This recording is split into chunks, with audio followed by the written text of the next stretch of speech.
History is a continuous process. Although we divide it into ancient, medieval, and modern periods, these transitions were gradual, not sudden. Many historians consider the arrival of Europeans as the beginning of modern Indian history. But to understand this properly, we must go back to the 15th century, even before the Mughal Empire was firmly established. Why did Europeans come to India? The big question is, why were Europeans so desperate to reach India? There were several crucial reasons. First, in 1453, the fall of Constantinople brought traditional land routes under the control of the Ottoman Turks. Second, Europeans had to buy spices through Arab middlemen. This made goods extremely expensive. Third, Europe was witnessing the Renaissance, encouraging exploration and scientific innovation. And finally, demand for Indian luxury goods like pepper, silk, and cotton was rising rapidly. The result? Europeans began searching for a direct sea route to India. And the country that succeeded was Portugal, the Portuguese in India. In 1498, Vasco da Gama reached Calicut with the help of a Gujarati pilot. This event was a turning point in world history. The ruler of Calicut, the Zamorin, welcomed him. But Arab traders on the Malabar coast were deeply concerned. They feared losing their trade monopoly. Unlike earlier traders, the Portuguese wanted more than trade. They wanted monopoly. They built factories. They fortified ports. They used naval power. They introduced the cartas permit system. Gradually, trade turned into political control. Two key governors shaped Portuguese power. Francisco de Almeida introduced the famous Blue Water Policy, aiming at naval supremacy.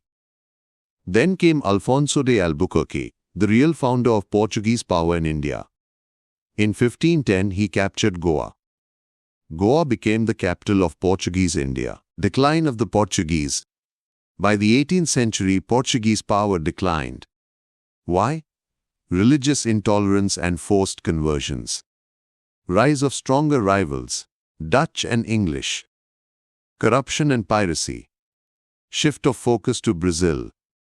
Strong resistance from Indian powers like the Marathas. They were the first Europeans to arrive and the last to leave in 1961. The Dutch in India. The Dutch East India Company was formed in 1602. Their first factory in India was at Masulipatam in 1605. The Dutch were mainly interested in spices, not territorial empire. But competition with the English intensified. After the Battle of Bidara in 1759, Dutch influence in India declined. They shifted their focus to Indonesia, the English East India Company. Now comes the most important player. In 1600, Queen Elizabeth I granted a charter to the English East India Company. Initially, their goal was trade. But gradually, expansion followed. Key milestones. 1613, first factory at Surat. 1639, Madras, Fort St. George. 1668, Bombay acquired. 1690, Calcutta established. 1717, Farrukh Sears Farman, often called the Magna Carta of the company. This Farman granted enormous trading privileges. This was a major step toward political control. The French in India.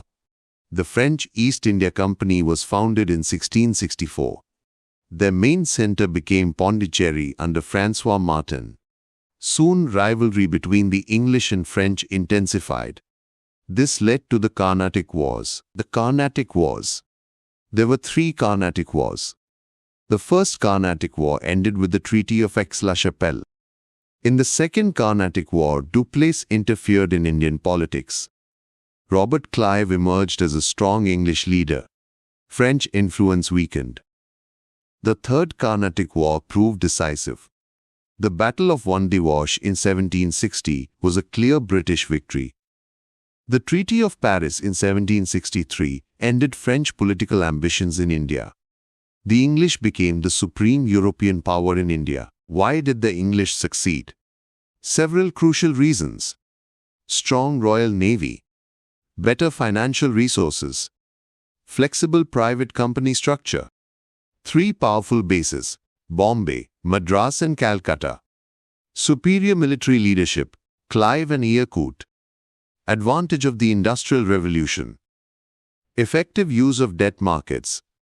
Most importantly, the English balanced trade and territorial expansion better than their rivals. Conclusion. Remember this clearly for your exam. Portuguese opened the sea route. Dutch focused on spices. French challenged but failed. English ultimately dominated India. What began as trade ended as British rule. And that changed Indian history forever. If you found this video helpful for UPSC preparation, like the video, subscribe to the channel, press the bell icon for more quick history revisions. See you in the next UPSC quick learning video.